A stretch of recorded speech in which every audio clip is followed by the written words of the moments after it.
உறவுகளுக்கு அன்பான வணக்கங்கள். தாய் வழி தாத்தா பாட்டி மைனர் பெண் பிள்ளையின் பராமரிப்பை கோர முடியுமா? இது தொடர்பாக பாட்னா உயர்நீதிமன்றம் ஒரு வழக்கில் தீர்ப்பளித்திருக்கிறது. இந்த வழக்கினுடைய மனுதாரர் ஒரு குடும்பநல நீதிமன்றத்தில் சைல்டு கஸ்டடி கேட்டு வழக்கை தொடுக்கிறார். அதனை நீதிமன்றம் நிராகரித்து விடுகிறது. அதனைத் தொடர்ந்து அவர் பாட்னா உயர்நீதிமன்றத்தில் மேல்முறையீடு செய்கிறார்.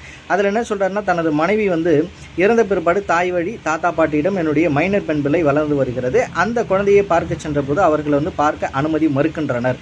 ஆகையால் இந்த தாய் வழி தாத்தா பாட்டியானவர் வயதானவர்கள், உடல் ரீதியாகவும் நிதி ரீதியாகவும் மற்றவர்களை சார்ந்து இருக்கிறார்கள்.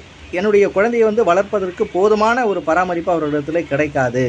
ஆகையால் guardianship and wards act section 25 கீழாக குழந்தையை பராமரிக்க எனக்கு ஒரு உத்தரவு வேண்டும் என்று சொல்லி கோருகிறார். மேற்கொண்டும் guardianship and wards act section 19 subsection பியின் படியாக தந்தை தகுதியற்றவர் என்று நிரூபிக்காவிட்டால் நீதிமன்றமானது தந்தையினுடைய உரிமையை மீற முடியாது. ஆகையால் குழந்தையை என்னுடைய பராமரிப்பை வளர்க்க உத்தரவு வேண்டும் என்று சொல்லியும் கோருகிறார். இப்போ இதற்கு இந்த தாய் வழி தாத்தா பாட்டி என்ன சொல்கிறாங்கன்னா, என்னுடைய மகள் திருமணமாகி 1 வருடத்துக்குள்ளாக இறந்து விட்டார், அவர் மறுமணமும் செய்து கொண்டார்.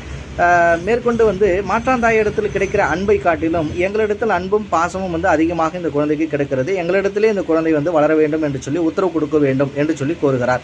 விசாரணை செய்த நீதியரசர் அவர்கள் என்ன சொல்லிட்டாங்கன்னா, இப்போது இருக்கிற சூழ்நிலையில் குழந்தையை தந்தையிடத்தில் ஒப்படைக்க முடியாது.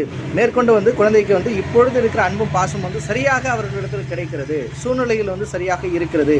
ஆகவே தந்தை பார்ப்பதற்கு மட்டும் அனுமதி வழங்கப்படுகிறது. மேலும் அந்த குழந்தைக்கு 10 லட்சம் ரூபாய் டெபாசிட் செய்யணும். உயர்கல்வி மற்றும் திருமணத்திற்காக மாதாந்தாரம் 7,000 ரூபாய் பராமரிப்பு தொகையும் வழங்க வேண்டும் என்று சொல்லி உத்தரவிட்டு விடுகிறது. நன்றி.